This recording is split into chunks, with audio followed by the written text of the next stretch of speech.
Hey, all there, virtual farmers and ranchers. Thanks for clicking. I appreciate that you stopped by for a little beginner's guide to Ranch Simulator.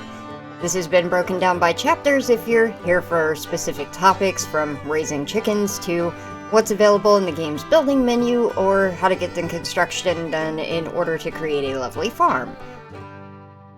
Upon first starting up the games, character customization is the first activity that we get to do, and it's got quite an expansive ability to alter the game models, especially from the neck up.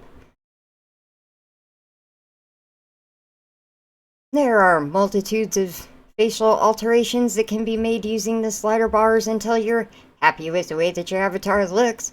If only I could get closer to my natural shade of hair color, but no, this is close enough.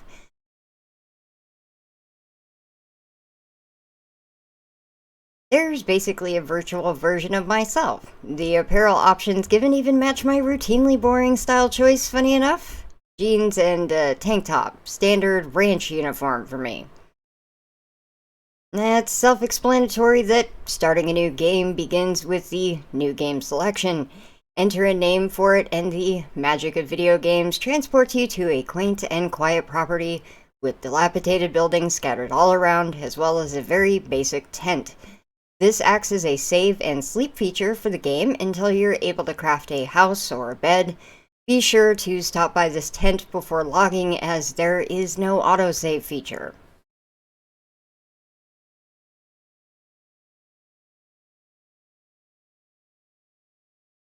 The grantor of this farm is your grandfather. How typical of a farm simulator game. It seems to be the likely story behind every virtual ranch paradise. You're here to fix it up, and your first set of assigned tasks is exploring the leftover structures. In the process, you'll be instructed in your first important UI feature, a wheel menu that pops up when hitting tab, and this provides players with a selection of useful tools. The handy-dandy crowbar is for destruction, whether it's for these now decaying buildings, unfinished blueprints, or no longer useful creations that you've made.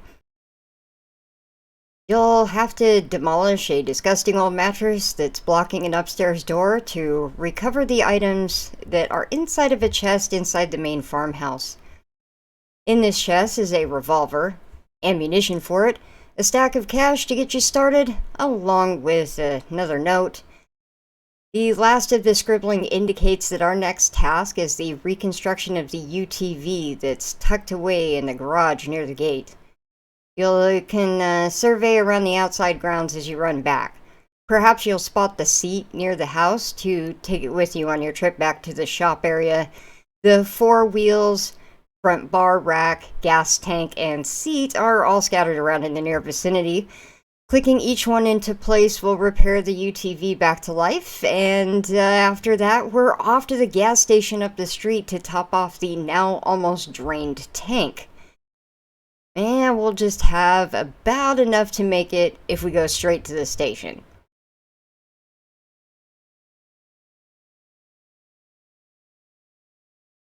The gas station shows the same wear and tear as your grandfather's old farm.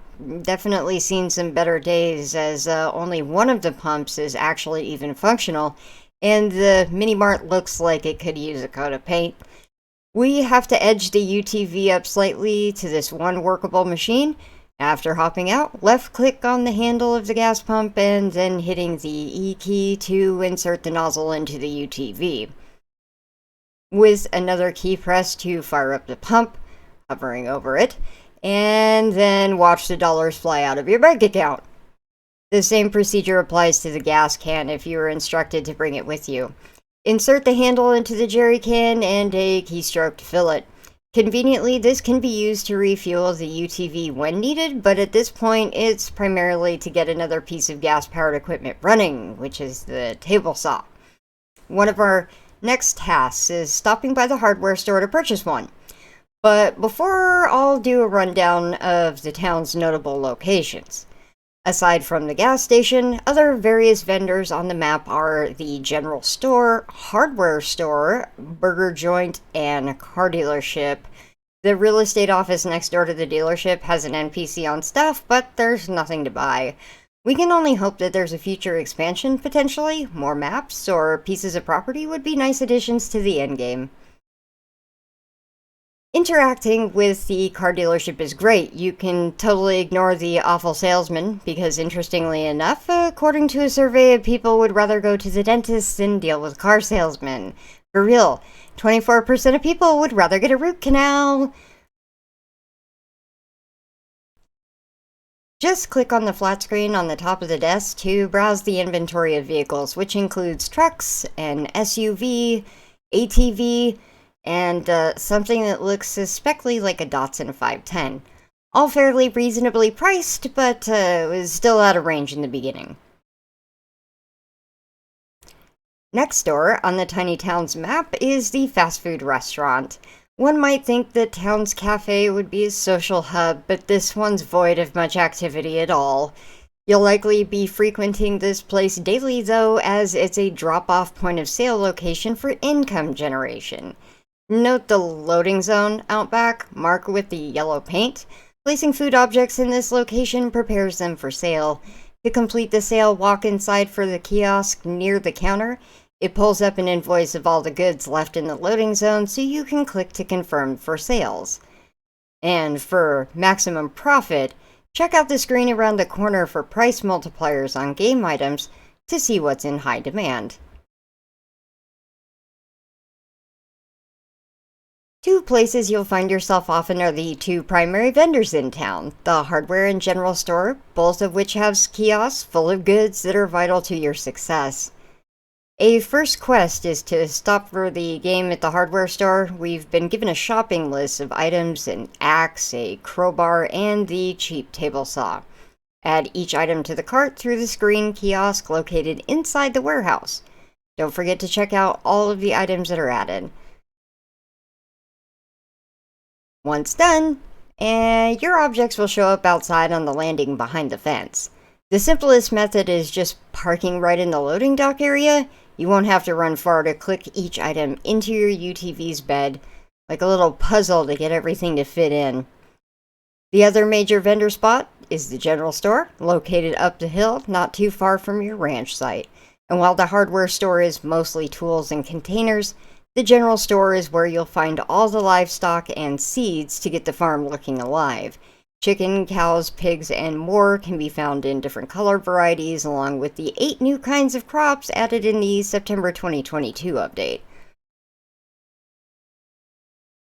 There's also a sack of wheat in here, and we're going to need quite a few of them in the process of getting the farm started, but the good news is that we'll soon be able to grow our own wheat when large crop farming comes into the picture. Once the cart is loaded and checked out, don't dawdle around long, because live animals that spawn in the fenced area just to the left of the store, there's no gate on this fenced area, and animals can just go wandering off wherever. So during the early quests where it tells you to buy 2 chickens, it's best to get those scooped up right away, immediately, and tucked safely into the back of the UTV. There are several other notable map locations with NPCs that have income-generating quests for you that could be helpful when getting started. One is marked as Hunter on the map in the in-game interface, and the other is a little old lady's home that's in the hills near the hardware store. They'll both fork over a few $100s per task completed. and this might help fund major purchases like cars or that luxury table saw. After the tour of the town, we have work to get done back on the ranch.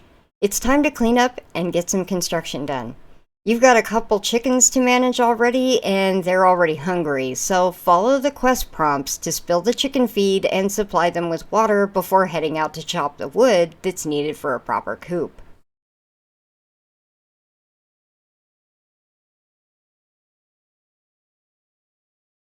Within range of a tree, the E key prompt will pop up to chop it down. Another key swipe breaks the tree further down into logs that can be carried one at a time back to the shed, but they can also be loaded into the back of the UTV for bigger projects.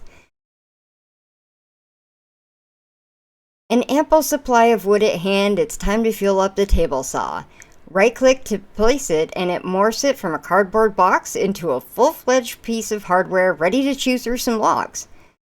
You hook up the jerry can to the side here to gas it up and power it on before loading each log through the feeder. Each log produces 2 wooden planks, and it takes about 15 seconds or so to process. It can get a bit boring standing around to feed logs into this, and if it's totally killing your vibes, then consider upgrading to the faster luxury table saw sooner rather than later. It does cut the time down to about a third of the wait. Now that you have a stack of planks prepared, use the tab menu to open the blueprint book full of craftable items available to you. The first we're assigned is the smallest of the chicken coops, which is suitable for holding at least 5 hens and requires 15 planks to construct. A highlighted preview of the object glows brightly for placement. When you're happy with where it is, you carry over a stack of planks to insert until the counter maxes out. Poof! Video game magic happens, and we've got a home for chickens. If you don't like where it is, use the demolish function to remove the temporary blueprint and change it up to a new location. This home could further be outfitted with these small feed and water boxes found in the accessories tab of the blueprint menu. They look a little nicer than just having to leave a bucket filled with water near the housing to ensure that the chickens are happy. Luckily, the game has supplied you already with a bucket and a cooler of water, but you'll want to consider a well for a more long-term water solution. I'll cover more of that in the next section, but first a few more tips on the ranch simulator building early on, because among the next incoming quest prompts is the demolition of existing structures using the crowbar function in the tab menu. This segment is running around, busting down walls and trusses in a bit of a puzzle. It doesn't come down by random clicks, but rather forces the player to find a bit of a sequence to break down each floor. We may need to find an outer wall or a trim piece, or tear down some kind of wallpaper before it will let us take down the entire framing underneath. I'm still mystified about deconstructing part of a shed. While it tells us to remove the highlighted object first, it's not always immediately clear which one that is. I just start swinging a crowbar at things. Leaving more than adequate space, we can now replace the old house with the new prefabbed one from the tab menu, or construct one completely from scratch using the mix of pieces provided in the first tab. There are foundations, walls, windows, doors, triangle additions, and ramp-like roofs that make basic structures. The recent update brought it with the glass variations meant to create greenhouses, but I don't see why those parts couldn't be combined to make more unique homes as well. If we want to get really fancy, paint can be purchased from the hardware store and mixed in a variety of colors to put a nice finish on our projects. For now, I'll be building one of the prefabbed houses, the smallest of the option with 2 rooms and a little storage. You might notice that each listing of the book gives information about the amount of storage cabinets included. This is somewhat relevant to later on when we're producing plenty of products to supply for the restaurant. For now, this small house gives us a bed to save, sleeps, and serves as a few light sources for the game's past dark hours. To build it, it requires planks, metal, and concrete, the latter of the two which have to be retrieved from the hardware store in order to complete. These 3 items make up the bulk of the blueprint recipes. It's good to have on hand, but also kind of spendy. Keeping the budget tight early on is essential, but buying metal and a large bag of concrete is a worthwhile investment, as there will be enough leftover concrete for a well and enough metal for a couple auxiliary lamps.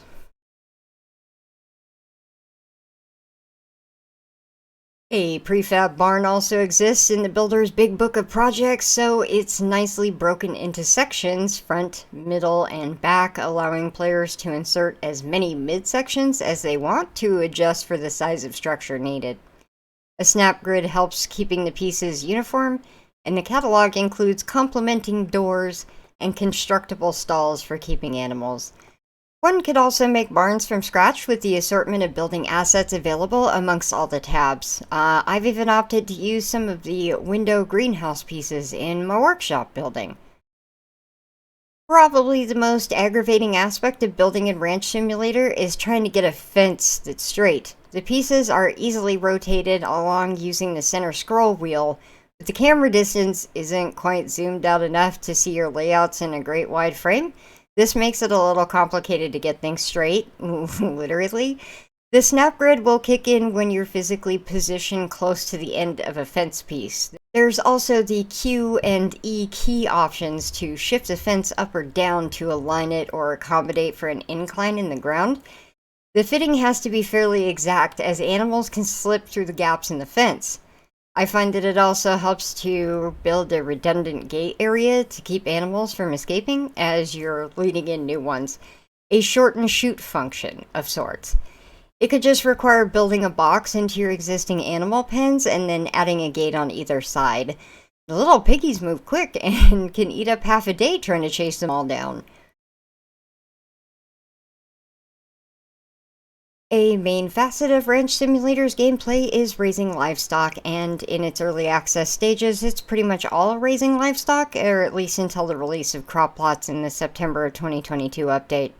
Currently, there are chickens, roosters, beef and milk cow varieties, pigs, and maybe eventually sheep. Who knows what else in the future if we're lucky.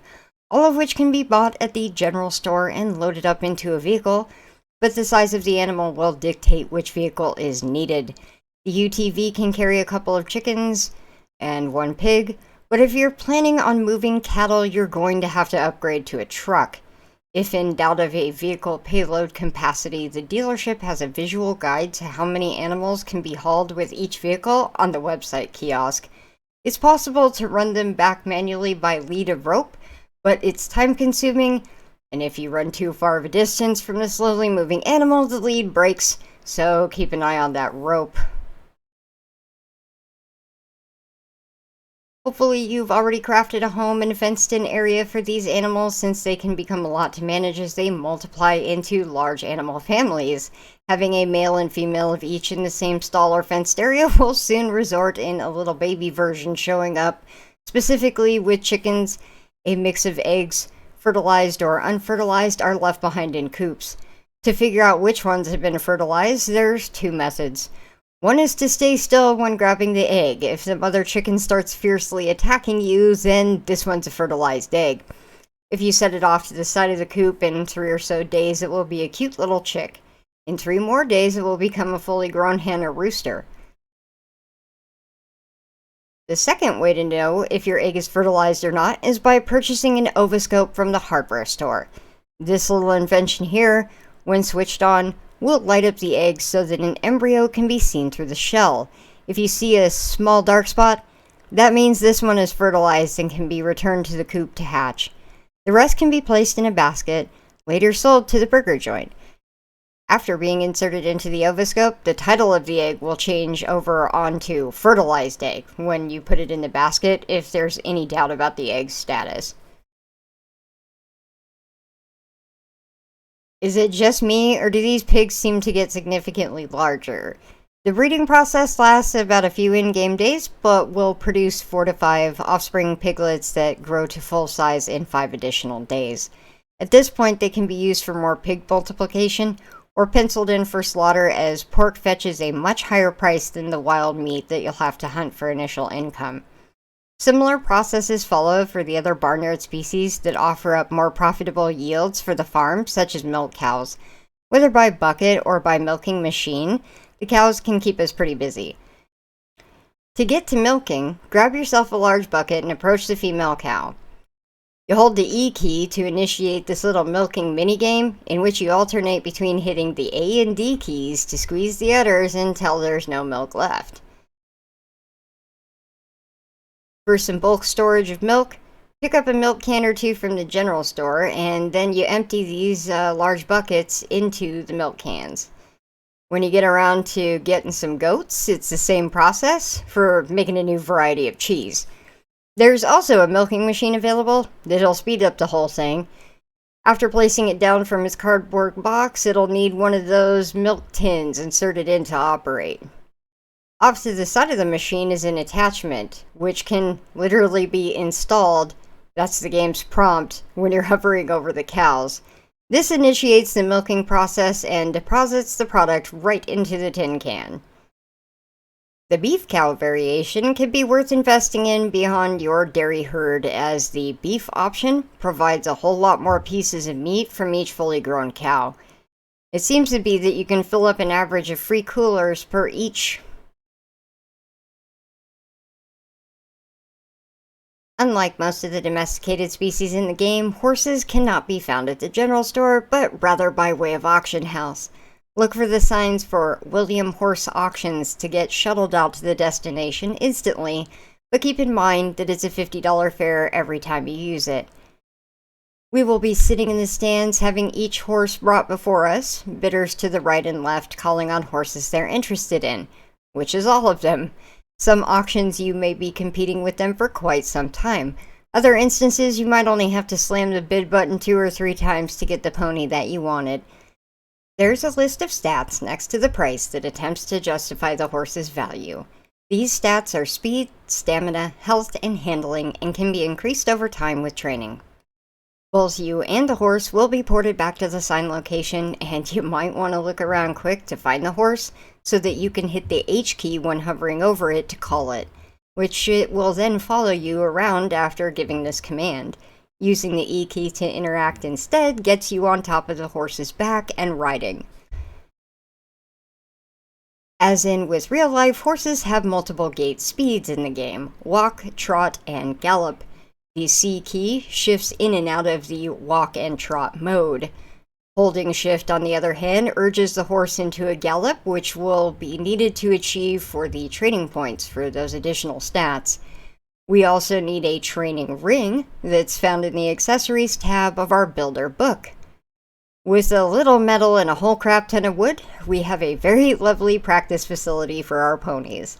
It comes complete with 2 built-in jumps. Clearing one without touching one of the poles or stabilizer posts adds a tick to your horse's training level, as indicated in the right-hand corner of the screen.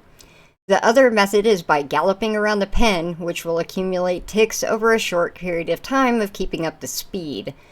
Little plus signs will emanate from the level meter with progress, and over time the horse can accumulate 3 extra levels of stats, as each level is at a half a stat point. This means not only a better performing horse, but also a higher value one should you decide to sell it.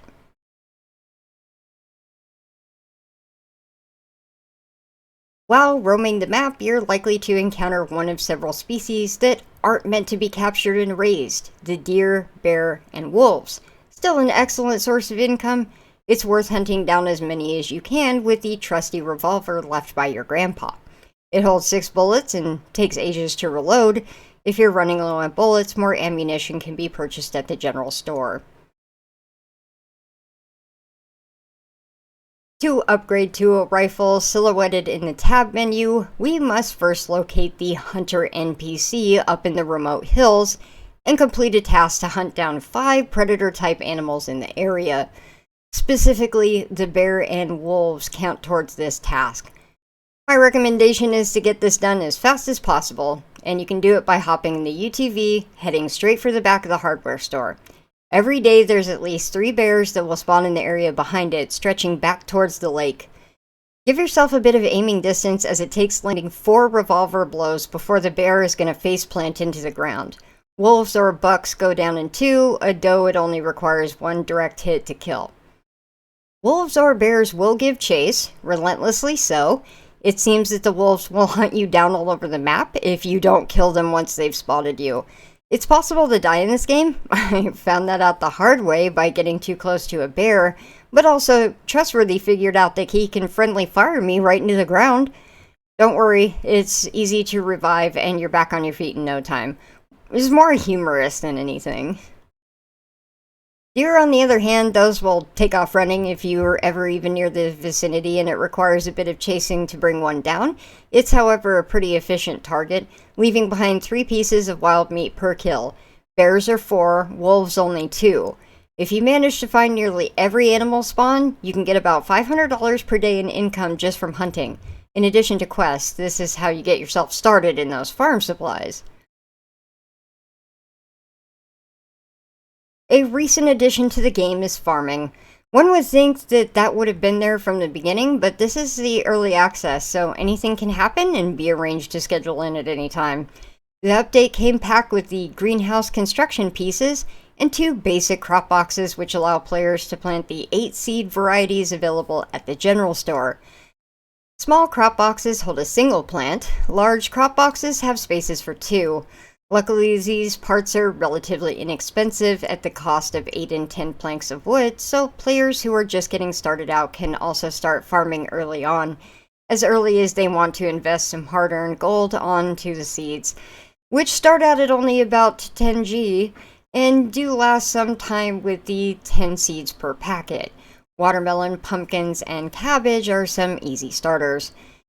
Establish a blueprint placement for the crop boxes. You fill in the planks and then choose the produce to be grown by using the insert action key to plant the seeds. The next step is probably an easy guess. It's got to do with water.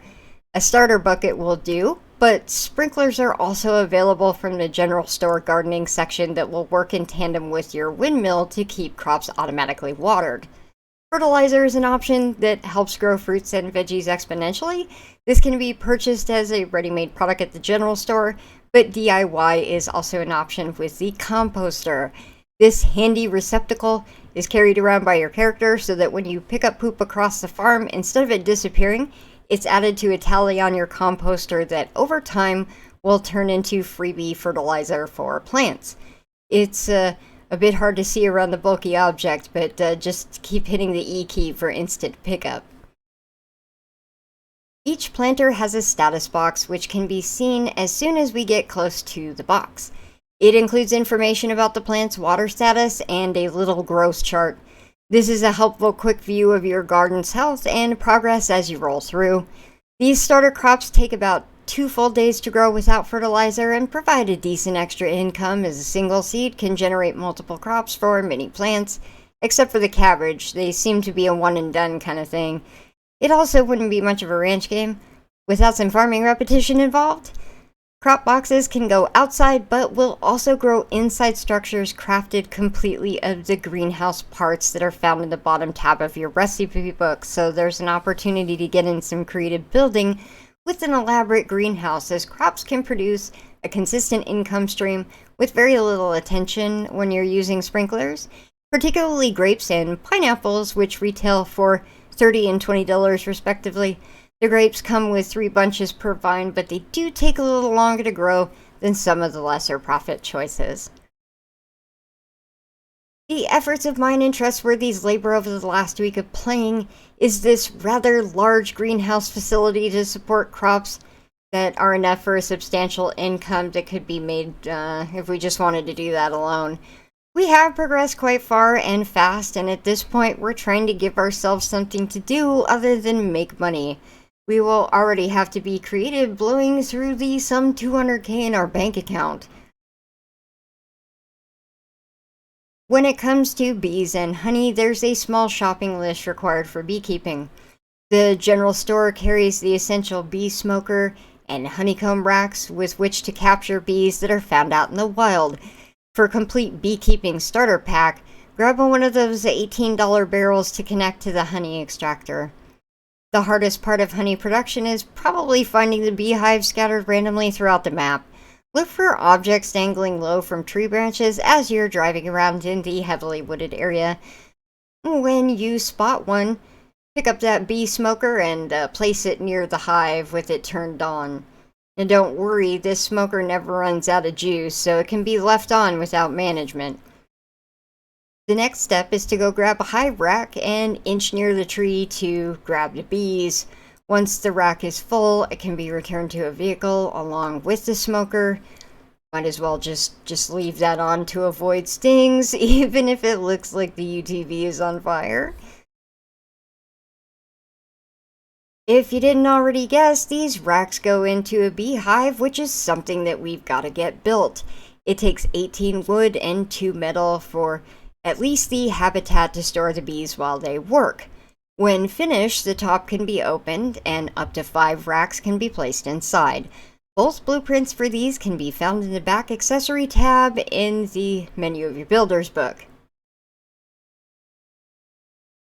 The final step in honey production is the honey extractor machine, which consists of 20 metal and 20 concrete, both of which can be found at the hardware store kiosk. This container also has places for the 5 honey racks to now be inserted and spun around to release the gooey, sticky substance that will drip down into the attached small barrel, leaving you with another income stream. Here's where we get into a bit more of the intermediate stuff, deciding what and how to process the bulk of raw goods into more profitable items for sale. You may have noticed already, browsing through the shop catalogs, that there are meat grinders, sausage stuffers, and mold packets. All hints to what we'll be doing in the future, as are the storage cabinet options in the building book of recipes. Prefab houses are great for this, but I also just went ahead and started building a multi-story workshop in the crafting hub to start processing all the animal products off the ranch. We're going to need lots of shelves and cabinets, as well as tables to set up all the processing equipments, like stoves and grinders. But the general store and hardware store stock the necessary hand crank, or automatic grinders, and sausage stuffers to get the job done. Don't forget to add pans to the shopping list, and if you're making cheese too, there are these little packets of mold that can be purchased for cows or sheep's milk for the recipe. The prefab homes offer some existing counter space with which to lay out the machines and install pots directly to the stove for cooking.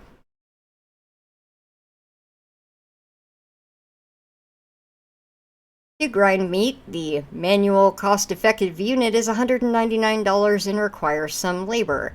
After loading the meat into the machine, with the pan inserted in place, click E to enter an interface similar to the well, in which we must juggle to turn the handle to 100%, thereby producing ground meat. If you've upgraded to the automatic $1,400 option, it will quickly chew through the meat with no assistance.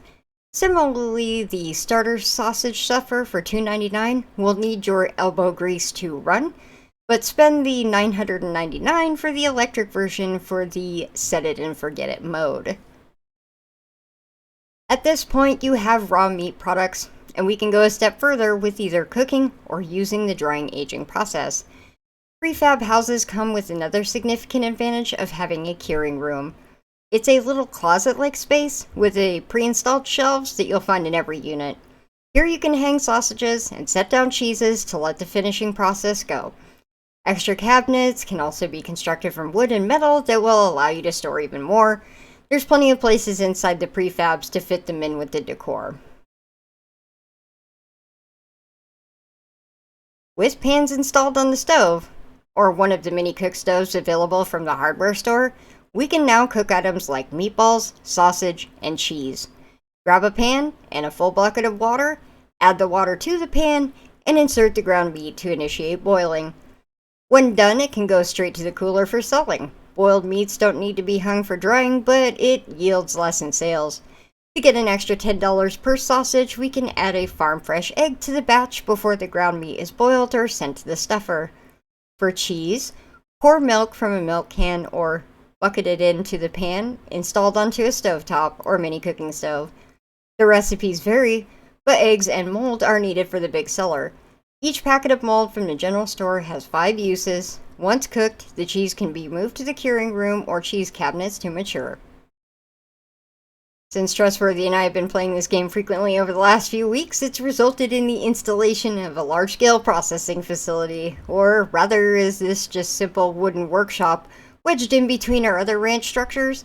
Inside are 5 automatic grinders and a sausage stuffers, along with 4 portable cooktop stoves available from the hardware store. The walls are lined with curing cabinets downstairs and additional storage on the floor above to accommodate the long curing times that these can take. Our vehicles are a major helper in the game, so I wanted to give them their own little section. Eventually, it seems necessary to craft a nice garage for all of them. Well, this is a car channel after all. Beyond the starter UTV that we put back together in the opening moments of the game, there are also 2 trucks, one of which can be painted up and optioned out quite fancy. On the side of town of the car dealership is a modification shop where the players can get some upgrades to their rides. Radio with adjustable stations is in stock daily. And for only $50, a whole slider bar of hundreds of colors, the cheapest paint job ever. It's just a random fun factor that's thrown in there, but cars could be a fun gold sink.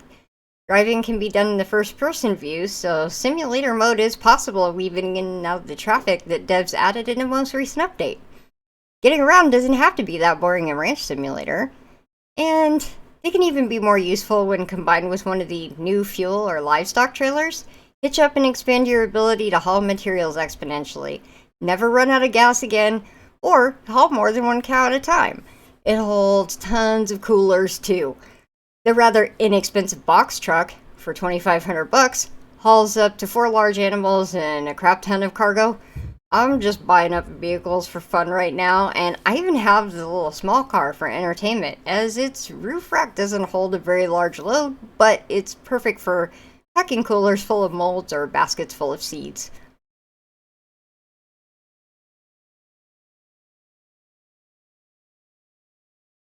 I just like rolling around in first-person racing simulator mode. Just one more fun facet that makes this a grind fest of a game a lot more fun.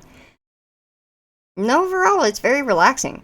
Very player-directed by the tasks that you might want to engage in. I mean, especially the longer the game goes on, the more way you'll find to generate income streams from your ranch. And the fun is multiplied by 10 if you've got a buddy to multiplayer along with. Players can connect either through the Epic app that's built into the main menu, but it's also just as easy to flip open your escape key for the options menu once the game is loaded up. You give your friend a code that's located in the left-hand corner of the screen that's hidden behind a toggle visibility sign. On the other side, there's an option of the main menu to connect, and that's where that short code goes. Successfully entering in the combination will port your player friend to the front gate area of the ranch, and now you'll be able to make and collaborate on ranch responsibilities. Put one of those free fabs to use and make it their own house. It helps having more than one vehicle on hand for us to run errands with too. This is definitely a great option for people who want a cooperative playing experience, because teamwork makes the dream work. And as well that it does, Trustworthy's help was absolutely vital in starting up our farming operation. I've been so busy lately that I managed to delay this video guide until the November crop update. The download didn't exactly hit my Steam page until December 1st. It was fashionably late, but it came packed with new toys. Most notably the tractor and harvester that are available for purchase at the local car dealership. These are your main movers, but there's also some new inventory down at the hardware store that we need to check out. Farming these crops is actually quite a bit in depth. The harvester combine has 3 separate attachments meant to cut down the 3 varieties of plantables that were added, which are wheat, corn, and sunflowers. My buddy took the time to drive the painfully slow, lumbering giant harvester to retrieve each of the 4 attachments, while I took charge of the rest. In total, there are 4 trailers that can be dragged behind the brand new tractor. There's a cultivator for tilling up the soil, a seeder, does what you think it does. There's also a fertilizer trailer option, as well as the grain trailer for transport. Seeds are in stock here at the hardware store or at the general store, but the fertilizer will require a trip to the general store either way if you're looking to boost your crop growth. 3 plots have already been designated for crops and can be located towards the far end of the player's ranch. We've lined up all the equipment for preview here before getting started. The first step is the cultivator attachment for the tractor. This plows up the preformed dirt spots into soil that is ready for seeding.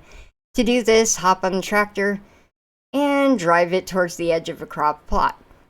Left click to activate the attachment and you'll see the whole thing lower down. The ground visibly changes, leaving behind your trails. We can just keep repeating this to finish the entire area. It's a similar process with every attachment, the next vital one being the seeder, but first that has to be loaded up with the seeds that we purchased. Pick a product and insert it into the seeder. Being hooked up to the tractor, start the same tow process, but dispersing the seeds instead. A full load of seeds will last through an application on a crop zone, leaving you a few points left over. If you're trying to speed up the whole process, you can connect up the fertilizer tank full of the stuff obtained from the general store. A full tank should last the entire application, but that mechanism for turning on the sprayer on and off, it's a bit fiddly. It needs to be well timed in order to not miss plants on a tractor pass. It has arms in the rear that unfold before activating the fertilizer spray. And now we just wait for this stuff to grow.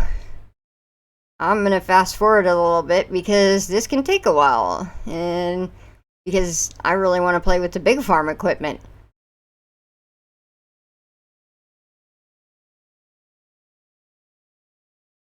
When it's all done growing, it's time to climb aboard the harvester and making sure that we have one of the 3 appropriate attachments for the crop that was planted to grow. Now let's go get that stuff mowed down.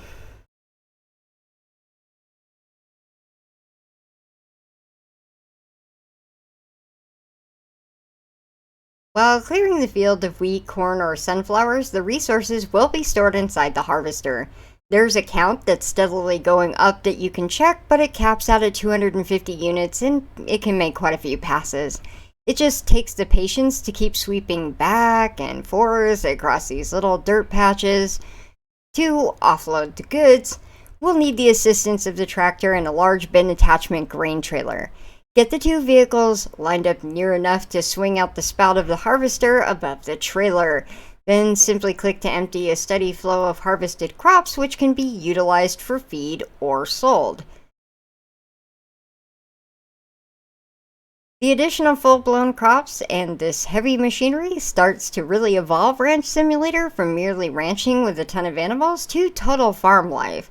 The only thing is, where's the pets? Can you really have a ranch without a doggo? And that's a little spoiler alert for the game's coming patches.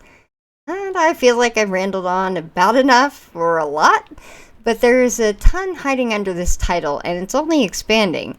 2 in multiplayer can fly through starting up a ranch in short order. It's a lot tougher when it's only one person managing all the tasks. You can run out of objectives quickly if you don't give yourself something to do, like building projects. But interestingly, the more projects we build, the more money we keep producing that we can't spend. The next project is a retro farmhouse, prehab and attached 5-car garage. I'm off to go make some wood planks. Take care, y'all, and bye-bye!